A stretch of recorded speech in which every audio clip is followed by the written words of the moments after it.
Greetings and good day, everyone. Welcome to another episode of PNT Cinema Talk. My name is Paul Dulong, and it is currently very late Monday night. I spent much of the weekend being immersed in other work other than this, unfortunately. I had a deadline due with another company, which kind of cut into most of my filming time this weekend, but I was very happy to do that for them, and now I'm happy to be back here doing this for you. There'll just be one short episode uploaded today, but by tomorrow you should see a whole lot more. Okay, so in the better late than never section, let's go over and see how the box office did this past weekend. Coming in at number 1 in its second weekend release is Furious 7, which brought in an additional $59.58 million. That also brings its worldwide total up to over $800 million, which it managed to do in 2 weeks. Alright, so coming in at number 2 is DreamWorks' animated feature Home. That brought in an additional $18.53 million in its third week of release. It has a worldwide total currently of $241.77 million. Coming in at number 3 is The Longest Ride, in its first weekend of release managing to make $13 million, and a worldwide total of $16 million. Coming in at number 4 is Get Hard, making $8.21 million in its third week of release, and that brings its worldwide total up to $84.18 million. And rounding out the top 5 is Cinderella, bringing in an additional $7.13 million in its fifth week of release, making its worldwide total a grand $436.68 million.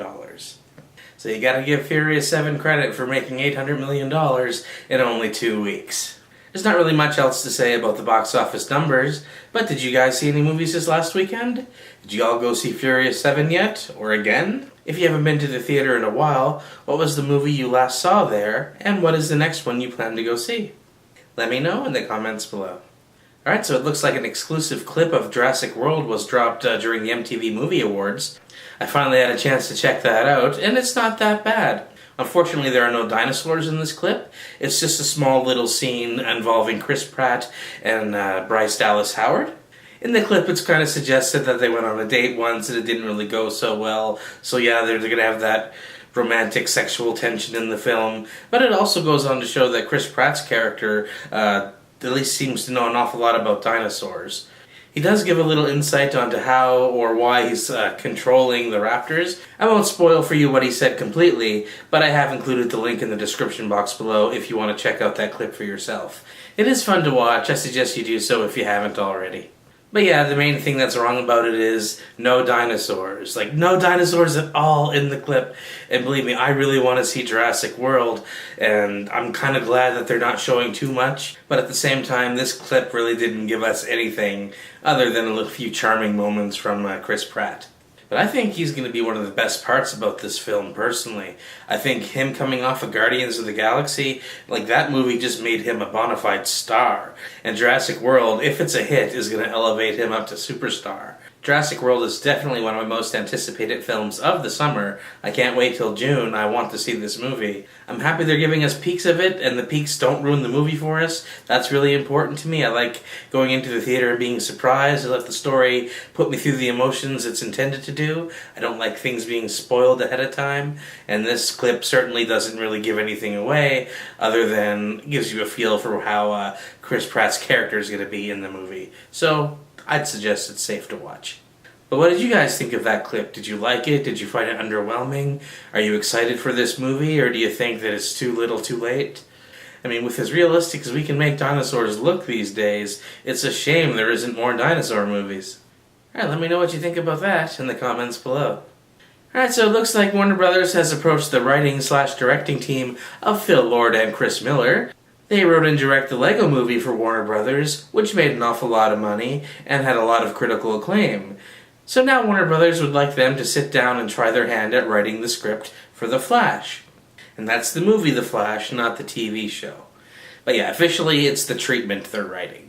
There is no word if they're actually going to be directing it yet or not, but the film doesn't come out till 2018 anyway, so I don't think that's a question they need answered just yet, at least not without a script. I'm really excited that the DC Universe is coming to fruition finally after all these years. I mean, Marvel's been killing it, and I really wanted to see DC give them a run for their money and just bring out that good competition, because if Marvel does good, that's good for DC, and vice versa. As long as comic book films are doing well and are actually good, then that's good for everyone. At least everyone who likes them. And this story was broke online and covered by a few reputable news sources, but Warner Brothers themselves are not officially commenting on this topic as of yet. But this is one of those ones that is most likely going to be true. They're just waiting for the right time to say it officially, I think. I mean, since it's so far away, I think this is something Warner Brothers just kind of wants to avoid right now, especially with the success of the TV show version of The Flash. I mean, that show's doing really well, and I don't think they really want to come off and steal its thunder before they really need to. But what do you guys think? Do you guys think that Phil Lord and Chris Miller would be a good fit for The Flash? Did you guys like the Lego movie? They used DC characters a lot in that movie as well. And what do you all think of Ezra Miller being casted as The Flash? Let me know in the comments below. Okay, so we have a bit more news involving Roland Emmerich's upcoming Independence Day sequel. Roland Emmerich went on his Twitter and announced that teenage actress Joey King will be in this movie, which is fine. I don't really know too much about her, so that little piece of news by itself doesn't really sway me one way or the other. However, the cast announcement that did get my attention is that he also announced that Brent Spiner is also returning for this film. Most people will know him as Commander Data from Star Trek The Next Generation, but he was definitely one of the most memorable parts of the original Independence Day, and he was responsible for a few of the biggest scares that movie had to offer. So yeah, I am very happy that he's coming back, but I'm also very curious as to how they plan to do that. Because it certainly didn't look like his character was in that great of shape last time we saw it. Kind of makes you wonder if he'll be a villain or being used by the aliens again. Either way, however they have him coming back, I hope that he has a larger role this time around, because without Will Smith, we really need more people from the original in this movie that have nothing to do with Will Smith's character. I mean, that's just me. I want Will Smith back in this movie desperately, but, you know, it's just not happening. It is not going to happen. So what do you guys think of Brent Spiner coming back to do another Independence Day movie? Does this make you more excited to see the film now that he's coming back? Or are you still holding out for a trailer to make any concrete decisions just yet? Let me know in the comments below.